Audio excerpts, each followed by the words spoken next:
Alien soldier girl breaks down. Crying says Earth food made her feel loved. Welcome to the world of science fiction.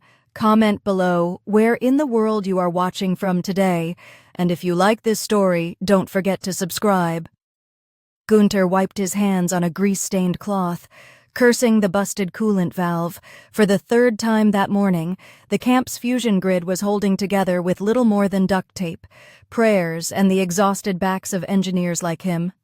He glanced out the ragged hangar flap to the open platform beyond, where Saturn's massive rings shimmered in the distance, and the ever-present hum of salvage tech created the background noise of survival. The refugee military camp orbiting just outside the planet's magnetic belt wasn't exactly home, but after 3 years of patch jobs and makeshift repairs, it had become something close. He trudged back toward the common mess hall, or what passed for it, a narrow, half-collapsed corridor, retrofitted with a heater and a few fold-out benches most people pass through without sitting. There was too much to do, and never enough power time or trust to waste on lingering. But Gunter today had a small pot of tomato soup. It was an old recipe. He remembered from his mother back on Earth. Real tomatoes were a pipe dream, of course, but the synthetics did the job well enough. He stirred in the dried herbs, carefully setting the pot beside a small lamp for warmth. He didn't hear her approach. She moved like shadow, her bare feet silent against the cold floor. Gina, the red-skinned alien soldier, still wore the battered remnants of her armor, tactical plating along her chest and thighs, the rest frayed or gone. Her bob-cut blonde hair framed her sharp face, but her golden eyes were unreadable as ever. She hadn't said more than 5 words to him since arriving 2 weeks ago, escorted in on a stretcher with a plasma burn across her ribs and murder in her eyes. She'd healed faster than expected and hadn't left his orbit since. He lifted the ladle and motioned toward the soup, giving her a casual grunt of invitation to his surprise. She didn't hesitate. She sat beside him, didn't speak, didn't thank him, just sat and accepted the warm bowl with both hands. She brought it close to her face and inhaled, eyes fluttering shut like the scent alone was disarming. Then she sipped a moment past. Then another Gunter reached for his own bowl, assuming she didn't care for it. But then he heard something sen, breath that hitched. The softest exhale. He looked up. Tears were sliding down her cheeks, silently, steadily, tracing the edges of her faint facial tattoos like dew on glass. She didn't sob or tremble. She didn't even wipe them away. She just stared into the soup like it held something ancient, and her voice came low and strange. I didn't know food could feel like this. Gunter blinked. Like what? Safe, she swallowed. Warm, not poison, not ration paste, not hollow. Her eyes flicked to his. You made this. He nodded slowly, unsure what to say. Gina had shown little emotion until now, only discipline, habit, and unblinking awareness. He'd seen soldiers like her before, most burned out fast, or turned numb, but she looked alive now. Hurt raw, vulnerable, but alive in a way. He hadn't expected from someone built to survive war zones back on Earth. He said carefully, We had soup like this during winter snow outside, fire. Inside, you'd come in from cold, get handed a bowl, and everything felt a little easier. She nodded once. This is like that. Her voice was rough, like she wasn't used to talking this much. I don't understand it, but it made something happen in here. She pressed 2 fingers lightly to her chest. It broke something loose. Gunter shifted in his seat, more uncomfortable with her honesty than with any alien anatomy or battlefield story. Well, that wasn't the goal, he said with a small grunt, but I'm glad you liked it. She looked at him again, direct, not scanning for threats or reading a target, just looking, Will there be dessert? The way she asked, slow and unsure, caught him off guard. Her voice made the words sound alien and sacred all at once. He almost laughed, but caught himself. Dessert. You're asking me for dessert now? She nodded, dead serious. I've got some cocoa bricks. He said eventually, they're not real chocolate, but they're sweet kind of. She gave a thoughtful pause. I would like to try that. He handed her one from his jacket pocket, and she bit into it without hesitation. A soft sound came from her throat, half grunt, half sigh. She chewed carefully, then licked the crumbs from her fingers, like the taste mattered. Her tail, usually wrapped tight around one leg, flicked behind her in a slow sway. Gunter didn't miss that detail. They sat in silence for a while. The hum of generators and the occasional clank of tools echoed through the makeshift camp.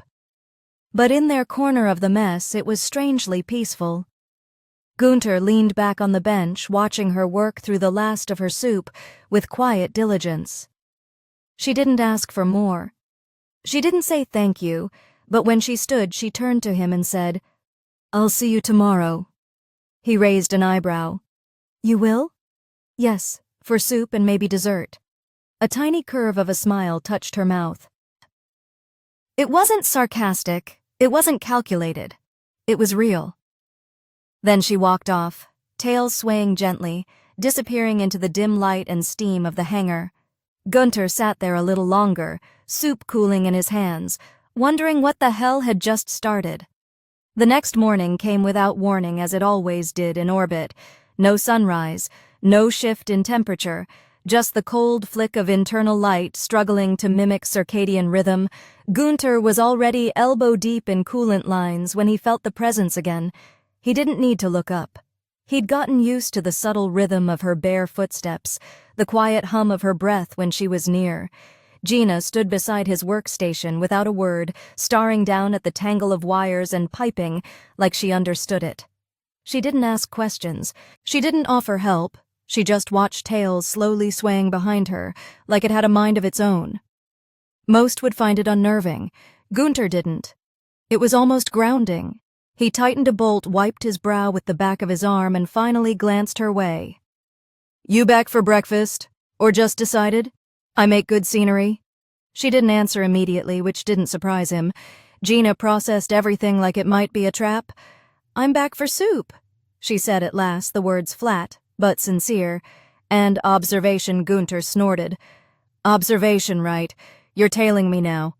"Not tailing," she replied, golden eyes scanning the coolant pumps. "Internal regulator. Following tailing implies concealment. I am plainly visible." He chuckled despite himself. "Well, plainly visible or not. It's not exactly protocol to loiter in engineering unless you're on shift. I do not have a shift. I am not permitted to return to duty." That made him pause. He wiped his hands, leaned back, and gave her a once-over.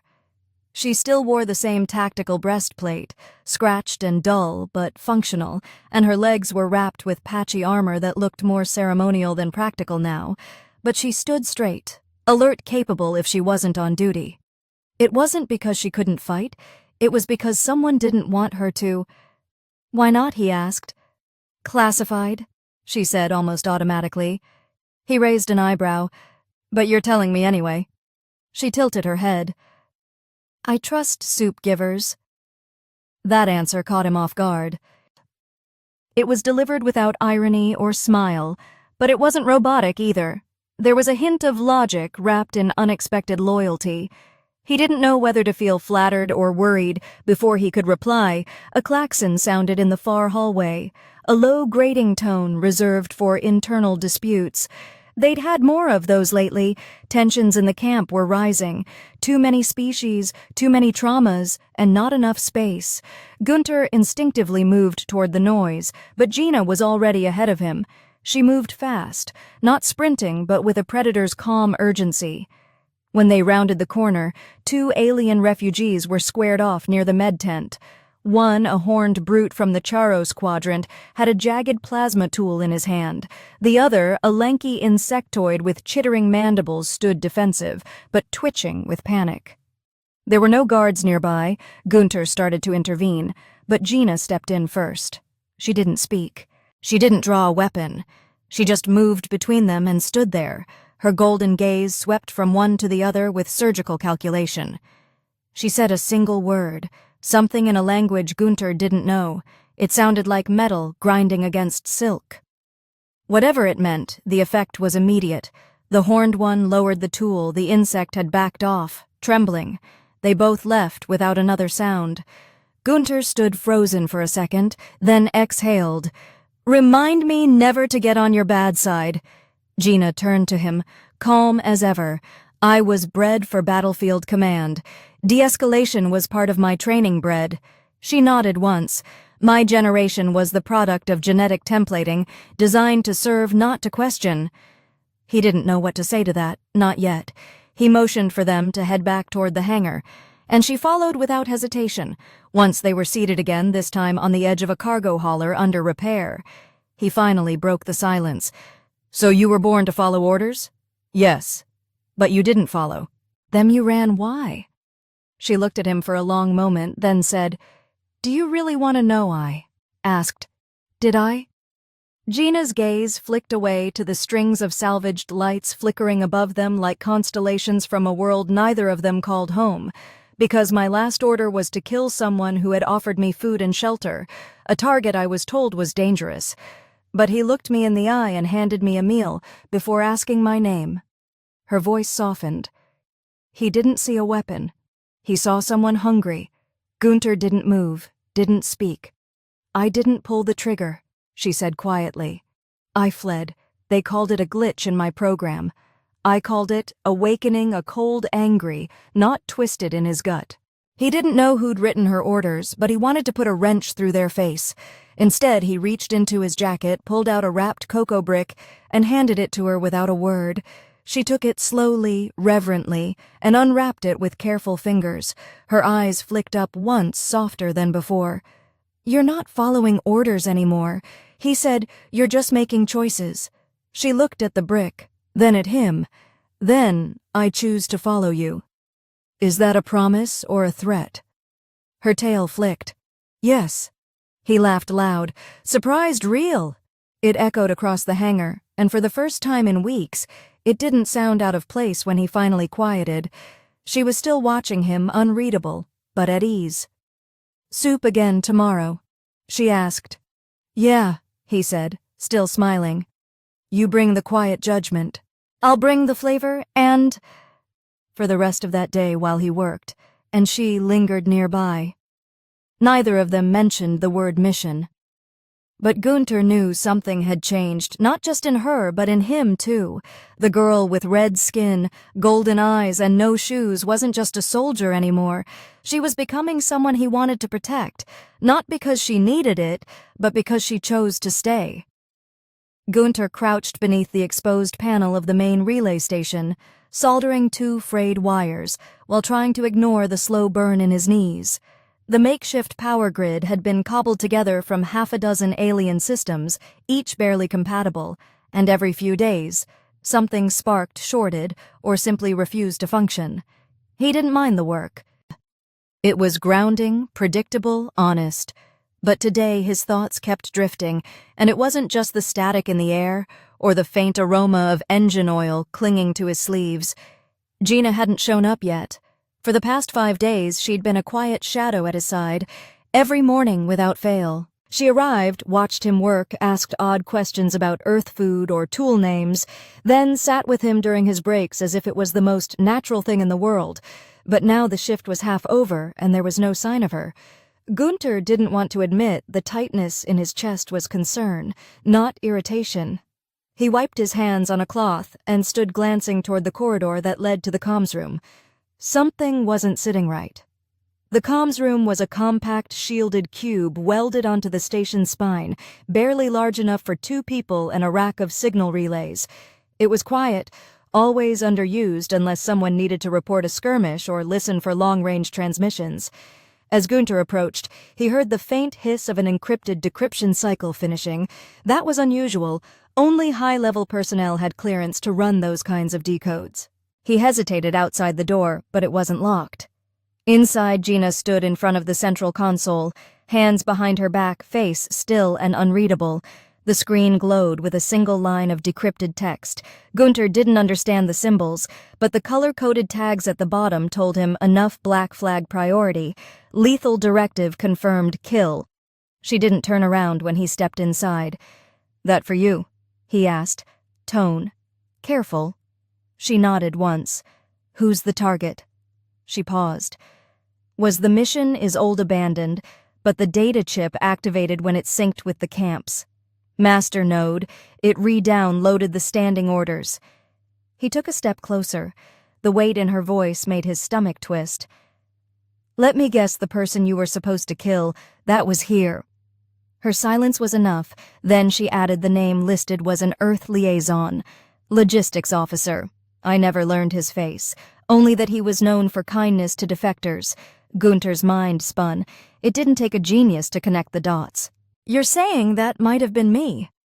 I don't know for certain, she admitted, but when I arrived, when you gave me soup, the way you spoke, the way you looked at me, it felt too aligned, too close. He stared at the console, his jaw clenched, not out of anger, but from the cold clarity of the situation. If she hadn't broken rank, if she'd followed through, she might have killed him before they even had a conversation, and the thing that stopped her was a bowl of synthetic tomato soup. I should be scared, he muttered. She finally turned, expression guarded. Are you? He met her eyes. No. They stared at each other for a long moment.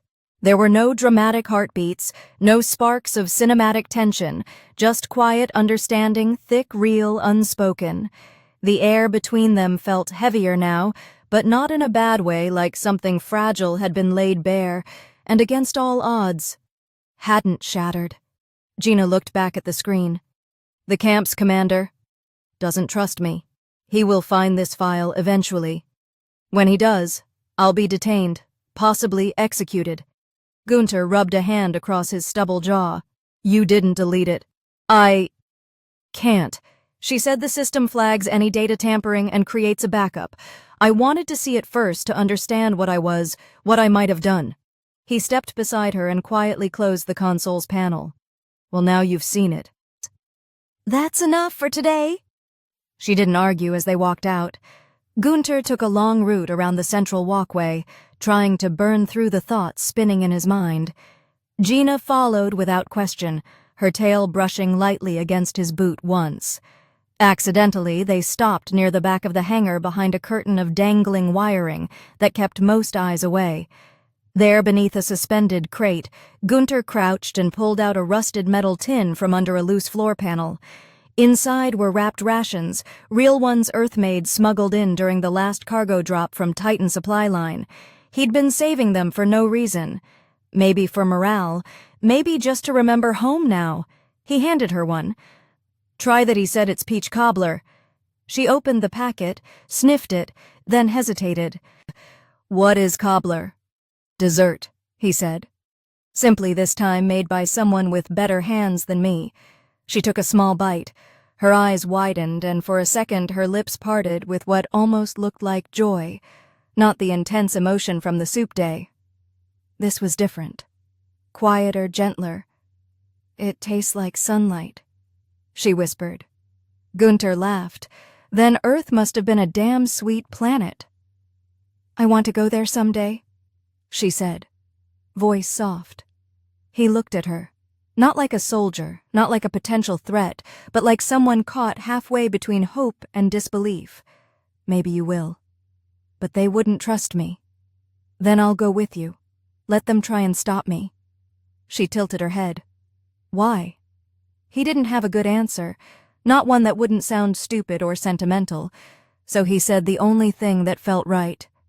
Because I want to see what you're like when you don't have to look over your shoulder.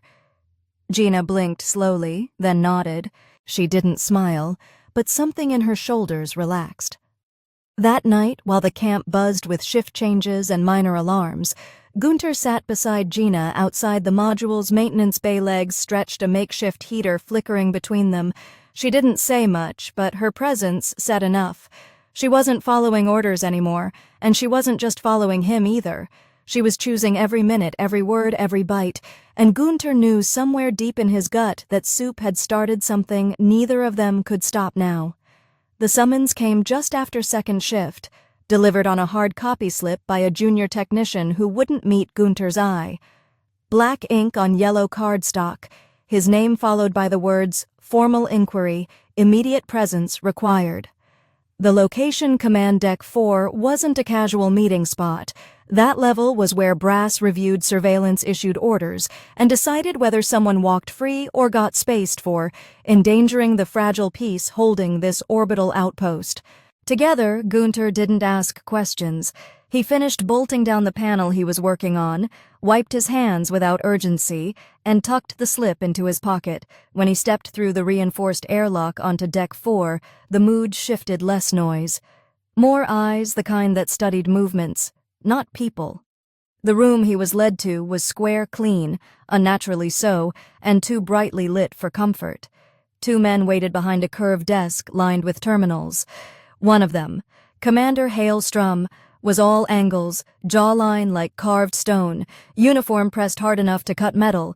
The other was an off-world analyst type, skin slightly transparent from gene, splicing fingers, twitching with nervous energy. Neither offered a seat. Technician Gunter Lang. Hailstrom began, voice precise and cold. "You've been spending time with Subject 18. Explain." Gunter met his gaze. Her name, Gina. She was not cleared for civilian integration, nor was she removed from combat status. The file says, she refused. Psychological evaluation. Refused. Containment refused to explain why she deserted her command mid-assignment. Gunter folded his arms. "She's been helping keep the camp stable. She stopped a fight between refugees that would have turned lethal. She's not a threat to us." The analyst broke in, his voice nasal and a bit too fast. "You're aware. She carries embedded neural code. Yes, tailored response triggers. If reactivated remotely, she could kill everyone in this station in under 10 minutes." Gunter didn't flinch, and yet she hasn't. Hailstrom leaned forward. "That's not the point." Gunter stepped closer. "No, Commander, it is. She had every chance to strike hell. She had orders to do it, and she didn't. Maybe instead of treating her like a ticking bomb, you ask why." A pause followed. Tension throbbed in the silence. Then Hailstrom tossed a datapad onto the desk between them on the screen. Gina's debrief file blinked. It was shorter than it should have been, most of it redacted. What wasn't redacted made Gunter's stomach tight. Words like defector, pending tribunal, and lethal directive interrupted. "She'll be brought in for formal assessment," Hailstrom said, "involuntary if necessary." Gunter clenched his jaw. "She's not some rogue agent. She's trying to be better." Hailstrom's mouth curled in something that wasn't quite a smile. "Intentions are irrelevant. Stability is our priority." When the meeting ended, Gunter left without another word. He knew better than to argue further in a place like that, but inside something had snapped. They weren't going to let her choose her future. They'd already decided she didn't have one. He found her where he expected, sitting beside a bank of broken solar converters near the platform edge, the soft glow of Saturn's rings painting her skin in amber light. Her tail flicked once as he approached, slow and tired. "They're coming for you," he said. She didn't look surprised. "I assumed they want to lock you down, evaluate whether your mind's safe to keep breathing next to ours." She turned her head, her face calm but weary. "Will you stop them?" "I don't know if I can. Then I'll go peacefully." That caught him just like that. She nodded. "I don't want them to fear you for protecting me. I'll go." But her voice was flat the way it got when she was shutting something off inside. He hated that tone. It made her sound like she didn't believe in anything anymore, like someone who was used to being used, betrayed, and locked up without ceremony. He crouched in front of her. "Then do one thing before you go. Just one." She tilted her head. "Take off your armor." She blinked slowly. "Why?" "Because they see a weapon. I see a person. They won't ever understand that unless you show them who you are." She hesitated then, in a quiet, deliberate motion.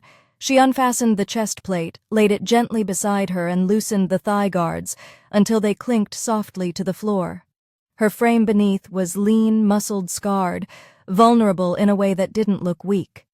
Just real. She reached for nothing. No blade, no stance. Just sat there exposed in the dim light, looking more human than most people Gunter had worked beside. "I was born in a vat." She said my first words were tactical call-outs. "I didn't have dessert until last week." He gave a faint, broken laugh. "You make that sound like a confession." "It is." She met his eyes. "You gave me more freedom, and a spoonful of soup than my creators did in 20 years. He wanted to say something that would stop the inevitability of what came next. But before he could, the patrol arrived, 2 soldiers in full black armor. Hailstrom didn't trust anyone else to handle her. The soldier said nothing, just nodded and gestured. Gina stood without argument. She picked up none of her armor, walked barefoot, quiet, controlled. Gunter didn't move until they passed him, then as they started walking away.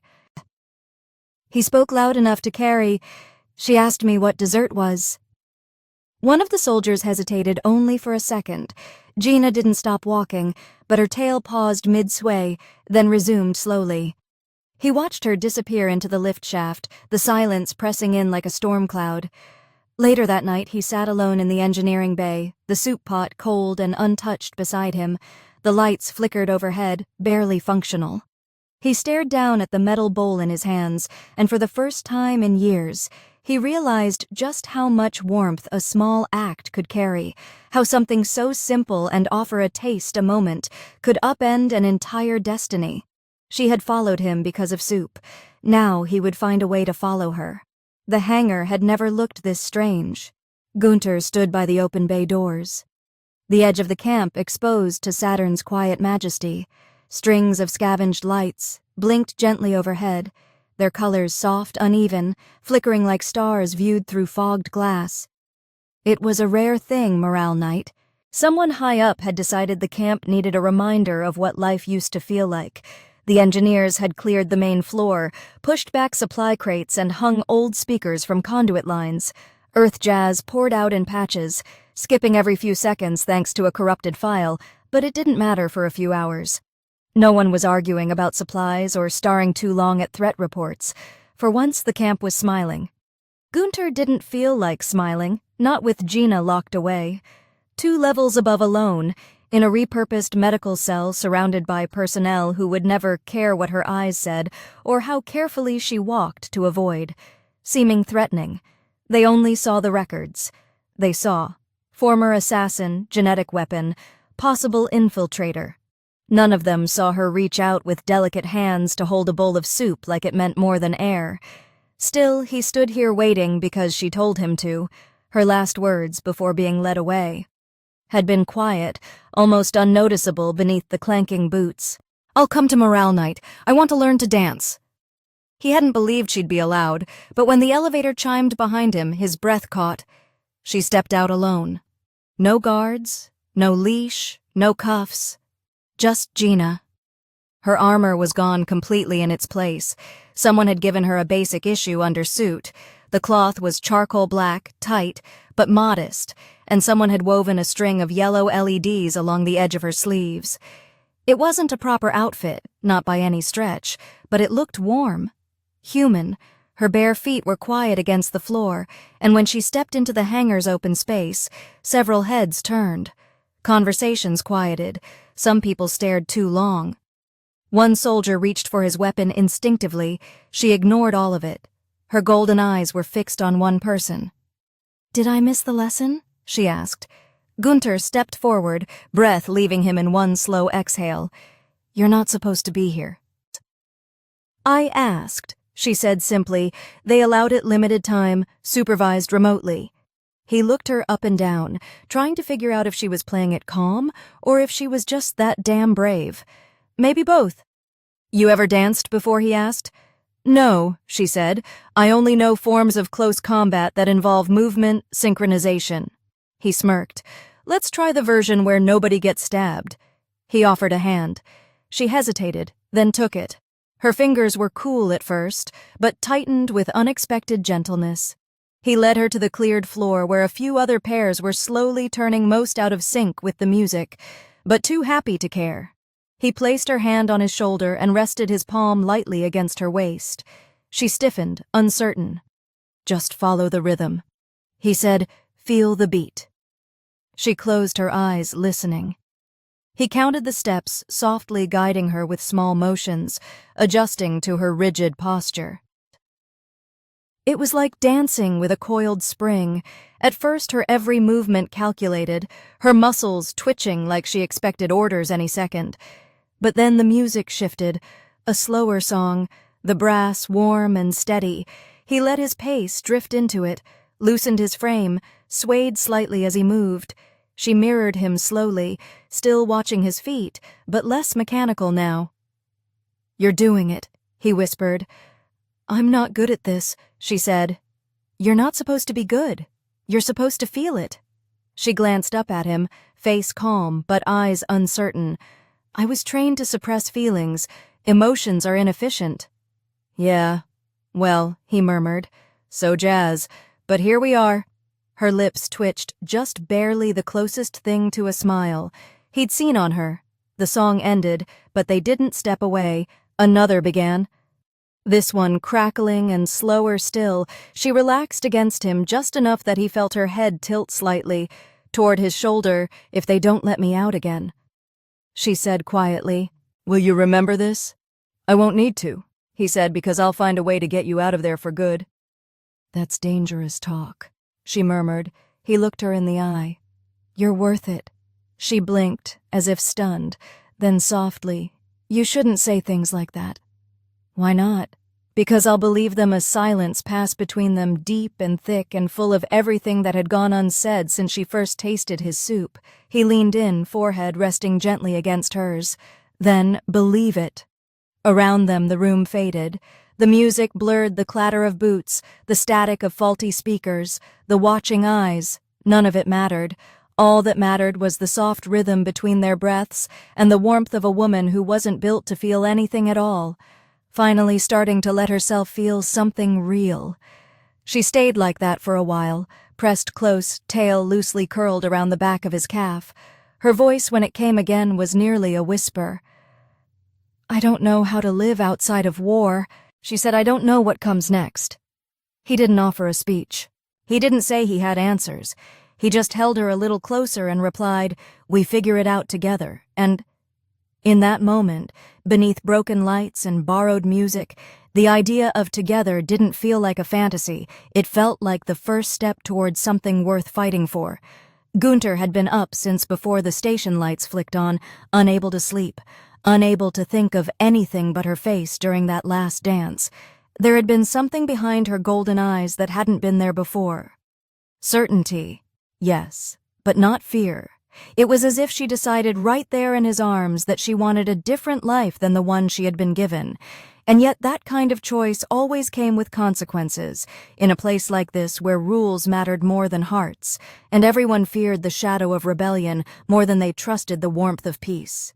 He paced the length of the maintenance corridor, hands twitching, body restless. He didn't like waiting, especially not when she was locked up again, being observed, by people who couldn't see the difference between a weapon and a woman.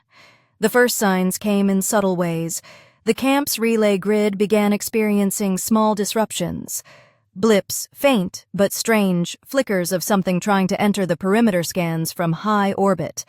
Not uncommon. Solar interference, rogue signals, sometimes even old satellites pinging in confusion.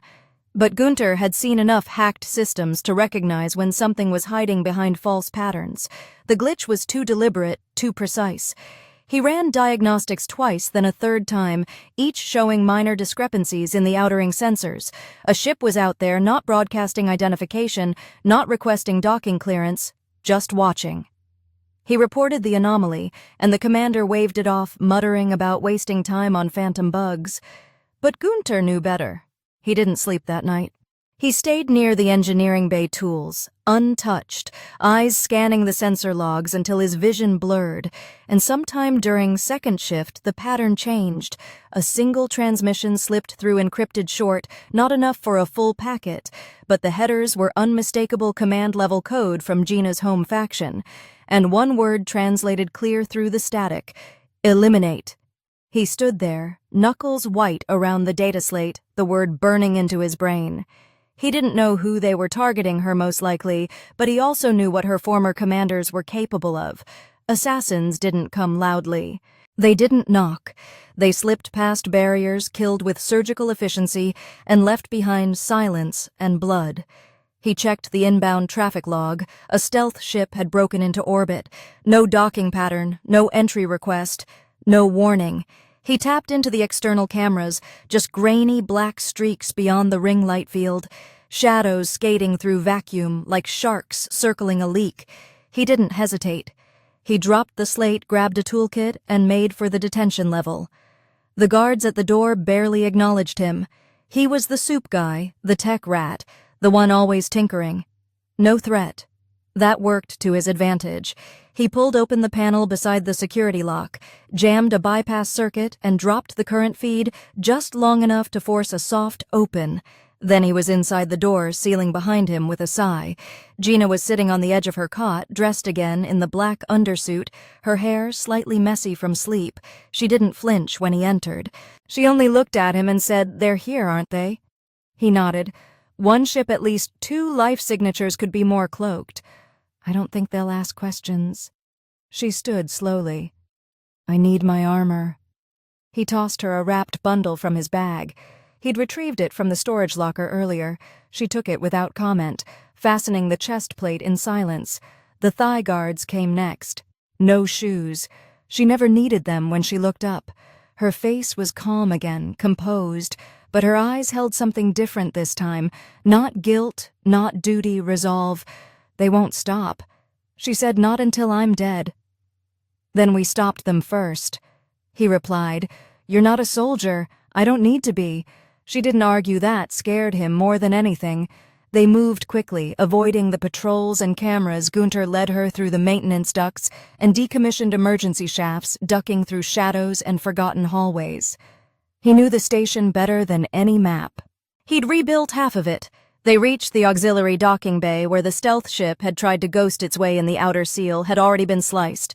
Clean and quiet, a black ripple in the air, shimmered near the cargo loader, a stealth suit cloaked in motion. Gina didn't hesitate. She launched forward, moving like liquid steel, catching the figure before it even drew a blade. The fight was brutal brief. Her tail snapped against the assassin's neck spine. Crunching, Gunter had barely exhaled when the body hit the floor. "One more," she said, breathing hard. "How do you know? They never send only one." Gunter swept the area, checked the ship's access terminal. Another heat signature was logged just moments ago, still inside, possibly planting charges. They rushed aboard through the narrow corridors filled with blinking consoles and the faint smell of ozone. The second assassin was waiting at the core, this one larger, faster. The fight was longer, metal clanging, teeth bared. Gunter couldn't keep up, couldn't intervene without getting in the way. But when Gina staggered, blood running down her side, he grabbed a loose power cable, jammed it into the wall port, and slammed it into the enemy's back. The shock dropped the assassin hard. Gina didn't waste the opening. She finished it cleanly. Then the silence returned. She turned to him, breathing ragged, that was reckless. "Yeah, well, she were bleeding. I got mad." She looked down at the wound, shrugged. "It'll seal. You could have died. So could you.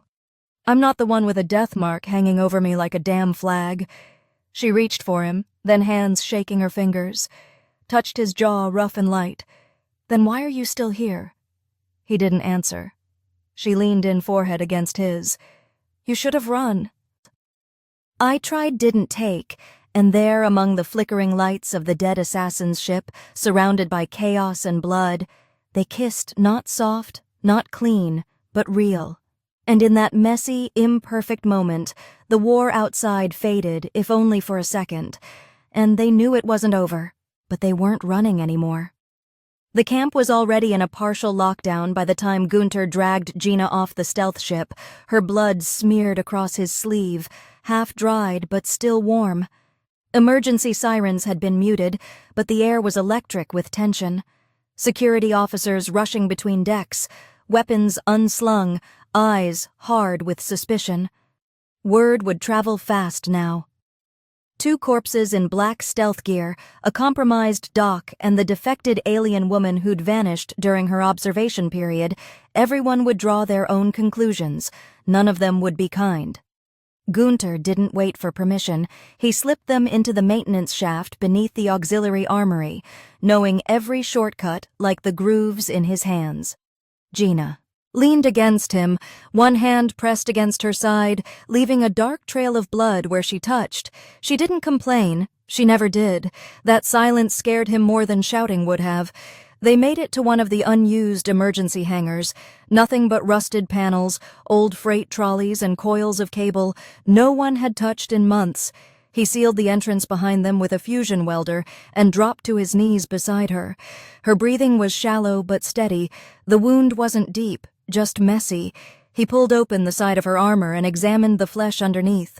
Red skin, torn muscle, scored by a blade meant to kill but no organ damage. He cleaned it as best he could, using his own shirt as a bandage, tying it tight. Her hand touched his wrist. "I can finish it," she murmured, voice dry. "Don't waste clean water, you're not finishing anything," he said, knotting the cloth tighter. "You're staying conscious, and when this is over, you're getting soup and dessert, no compromises." Her tail curled slowly, weakly, and her lips twitched with something like a smile. "This isn't sustainable," she said, running, hiding. "No, it's not," he admitted, sinking beside her. "That's why we're not doing it anymore." She looked at him, golden eyes dimmed but sharp. "What does that mean?" "It means we're going to end all of it, the bounty, the suspicion, the fear. We have proof now to dead assassins. Their encrypted logs, their ship. That's not a theory. That's evidence. They won't care.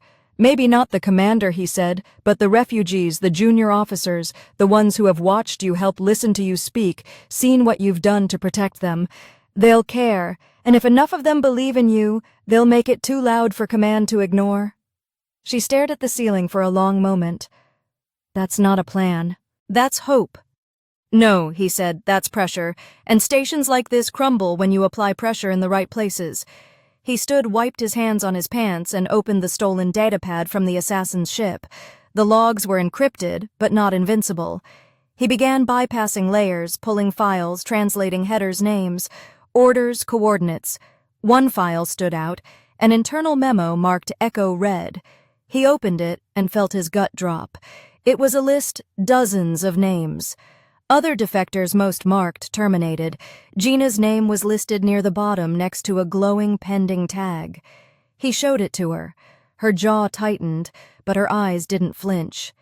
"This isn't just about you." He said, "They're purging everyone who steps off the path."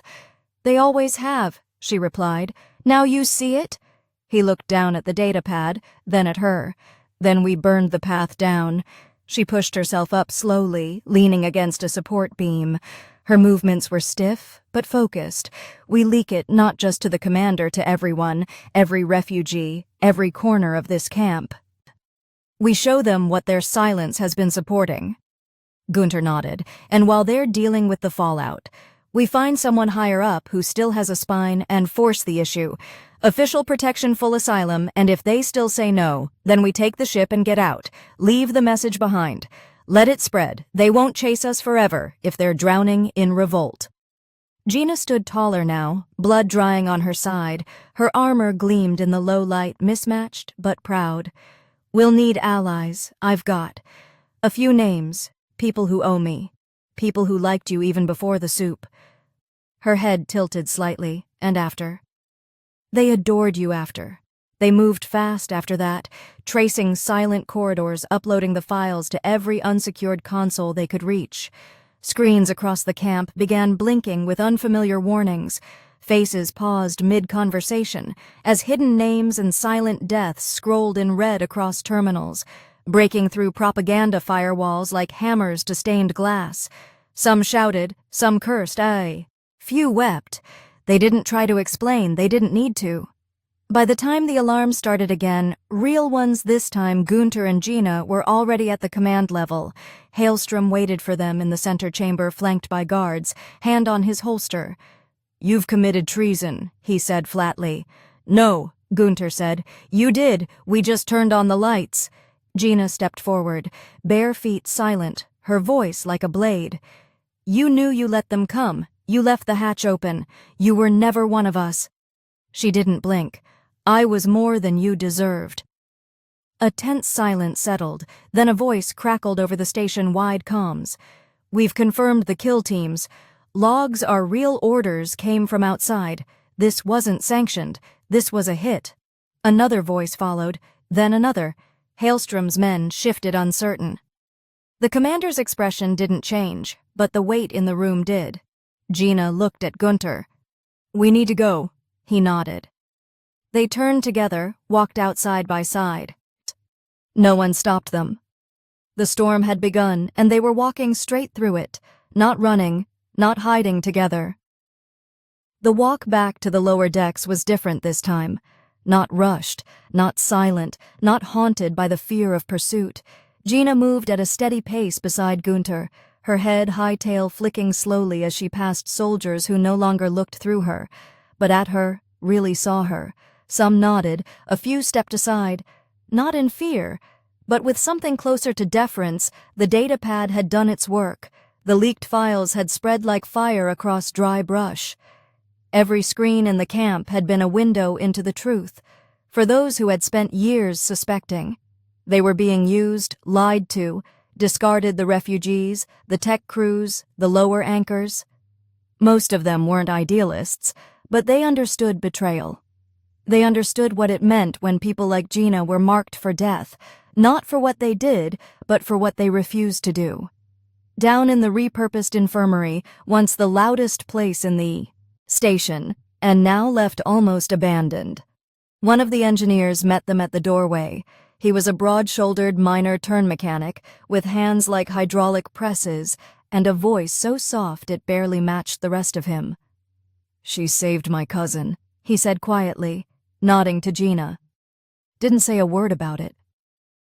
Just stepped in when the explosion hit.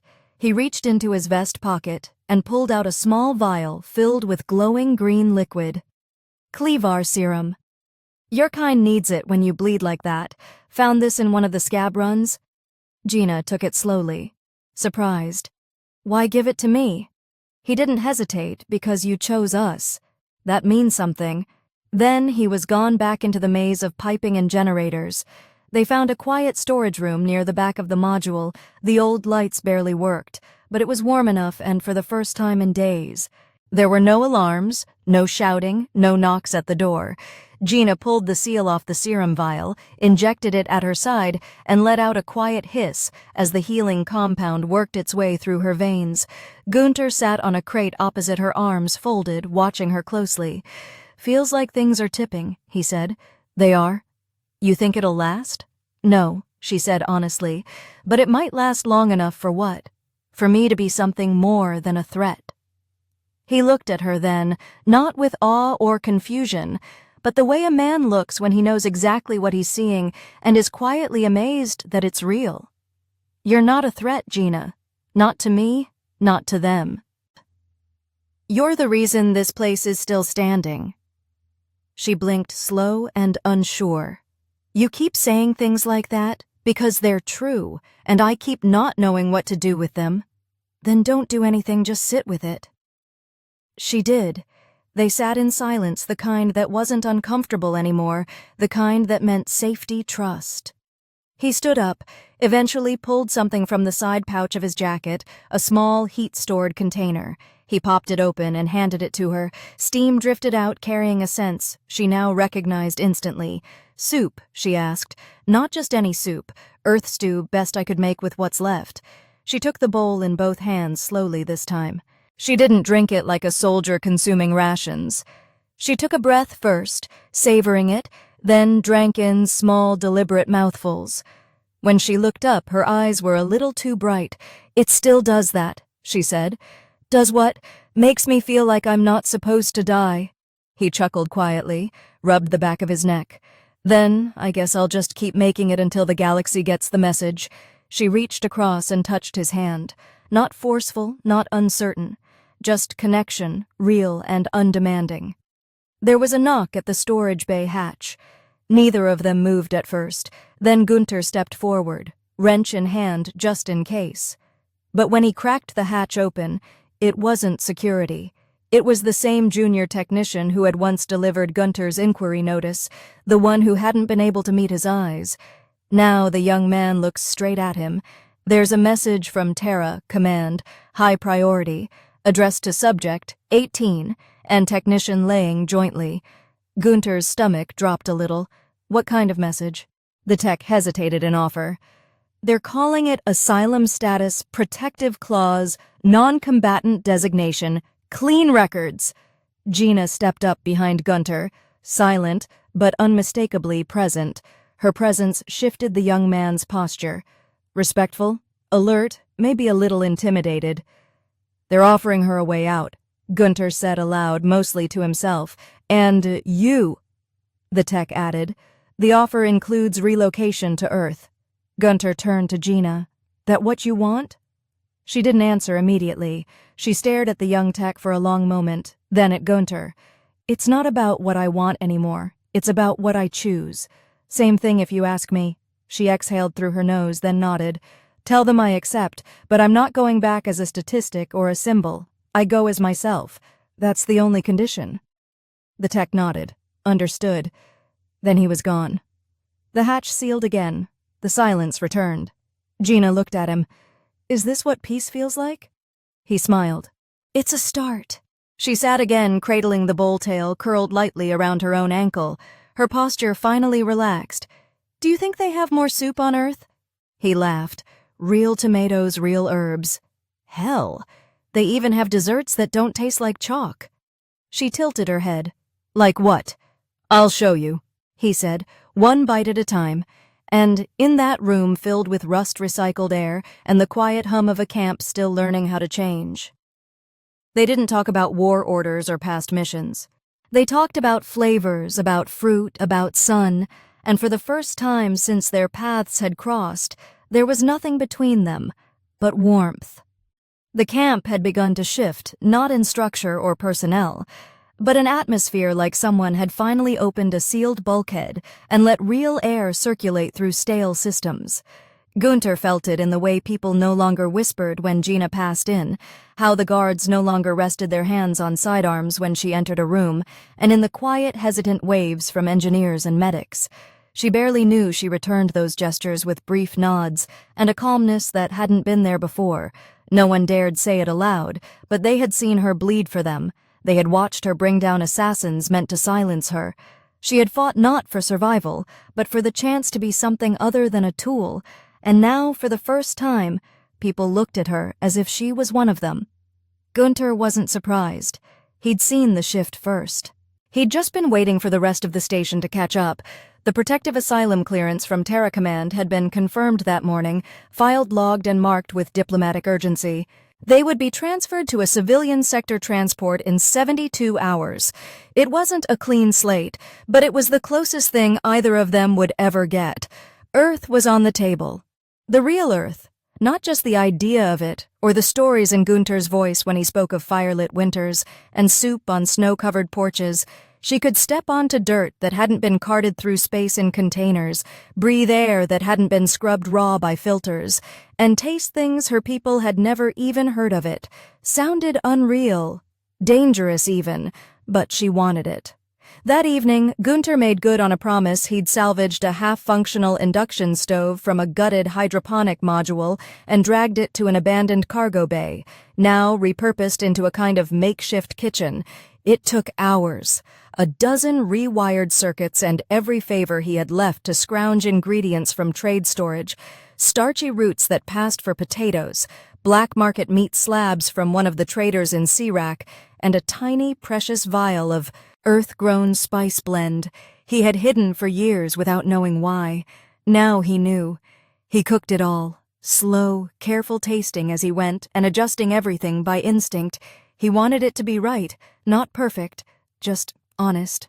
Gina arrived without ceremony, ducking beneath the low frame and stepping into the warm glow of flickering lamps strung from the overhead piping. She paused when she saw the spread. Her eyes widened just slightly, not in awe, but in quiet, measured shock. "You said we'd eat again," she said softly. "But I didn't expect this." He pulled out a crate turned into a makeshift bench and gestured for her to sit. "It's not gourmet, but it's the closest I've ever come to a real dinner in years." She sat still, watching the table as if trying to process the meaning behind the meal before her. He ladled stew into 2 bowls, thick, rich, steaming, and placed a torn section of rehydrated bread beside each. No formalities, no speeches, just food. She took a bite and froze, eyes shut, chewing slowly, reverently. Her shoulders eased, her breathing slowed, then her lips moved. "I can feel it," she said, "the warmth, the care." "That's the spice," he joked. "It's called paprika." She looked at him with something close to wonder. "No, it's more than flavor, it's memory."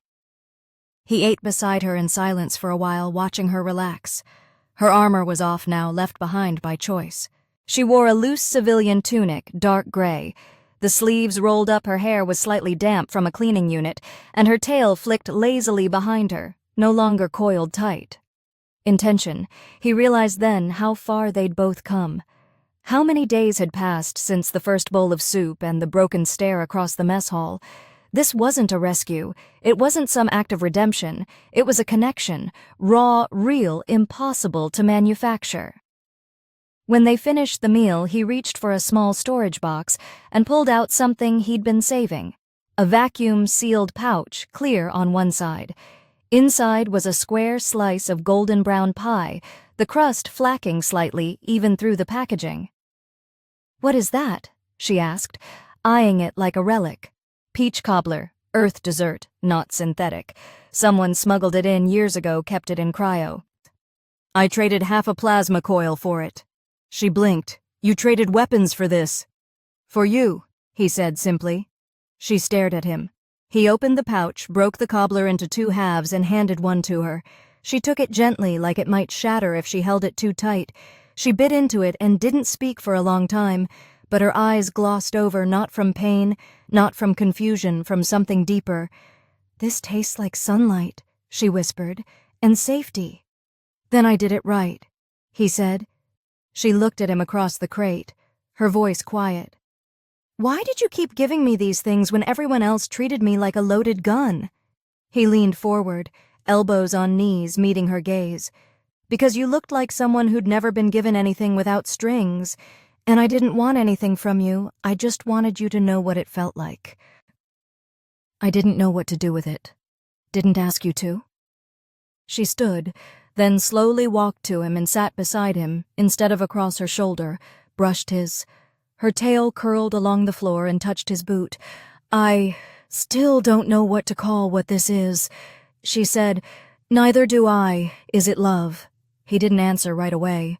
He looked at her, really looked at the scars, the strength, the flicker of vulnerability she still tried to hide. "It doesn't." Shin was quiet when they left. Not eerily silent, but settled like a wound that had fun, then leaned into him, not like a soldier, not like a refugee, but like a woman who had finally found something solid to hold on to in a galaxy full of cold, and for the rest of the night. They didn't say much.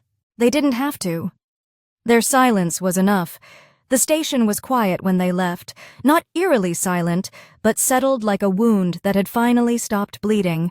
Gunter and Gina walked side by side through the main causeway, duffel bags slung over their shoulders, boots echoing against the deck plates as workers parted to let them pass. No one stopped them.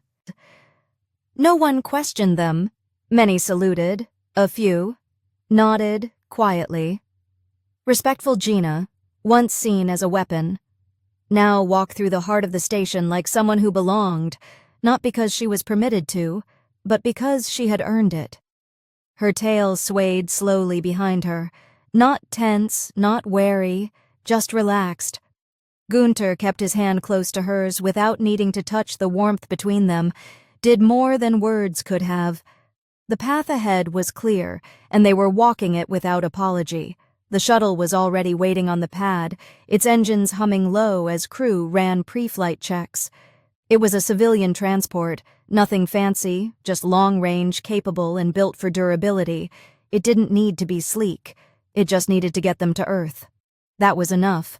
The loading ramp hissed open, revealing a small passenger cabin with 6 seats and no military presence. That was deliberate. Terra Command wanted this transition to look clean, not forced, not political, just 2 people heading home as...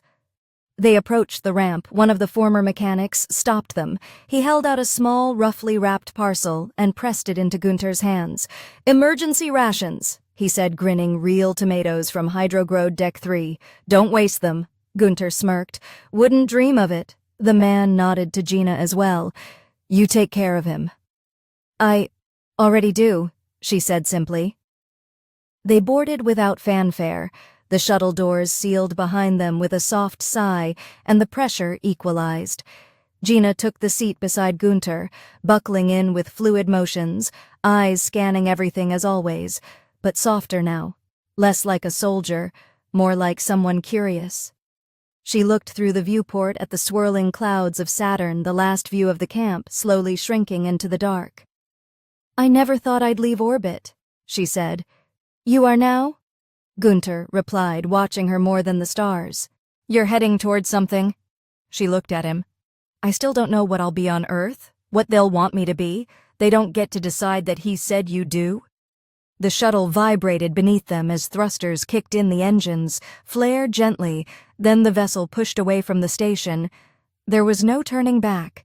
Gina didn't look nervous. She didn't reach for a weapon or steel herself for impact. She just leaned back, shoulders relaxing her body, gradually adapting to the shift in pressure as the shuttle pierced into the wider vacuum of space and adjusted its trajectory toward the blue planet, slowly coming into view on the nav screen. They had time now. Hours in transit, maybe more. No urgent messages, no drills, no watches to keep just them. Gunter reached into his bag and pulled her head back, eyes closed, savoring each mouthful. She was eyebrow, but took it without question. She opened it and smiled stew and half a slice of that peach cobbler. He added, Figured it tastes better up here. It already does, she said. They ate slowly, sharing bites, not because of scarcity, but because it felt right, intimate, real. Gunter watched her as she tilted her head back, eyes closed, savoring each mouthful. She was quiet, but there was no longer a wall between her words and her feelings. The silence was an armor. It was peace. After they ate, she turned toward him, expression gentle. I used to think feelings were distractions, vulnerabilities that caring made you weak. Still think that. No, she placed her hand over his. I think it makes you harder to kill. He chuckled. That's a romantic way to say it. She leaned closer, resting her forehead against his. I'm still learning. You're doing just fine. They stayed like that for a long while, not pressed together in desperation. Just close. Present whole. Gina traced the back of his hand with her thumb, slow and deliberate, grounding herself with that small touch. Gunter didn't need to say anything more. Everything that needed to be said had already been spoken in soup and stolen glances, in the way she had chosen to live when death had been the simpler option. When Earth finally came into full view, her breath caught. She reached out toward the glass as if needing to confirm it was real. The oceans, the clouds, the curvature of a place that had air feet meeting real ground. Her tail twitched her shoulders squarely. It's home, he replied. She turned to him. Is it mine too? He met her gaze and answered without hesitation. It is now. The shuttle descended through Earth's atmosphere hours later, and when the rear ramp finally opened to a bright morning sun and fresh air that didn't taste recycled, Gina stepped down slowly, her bare feet meeting real ground.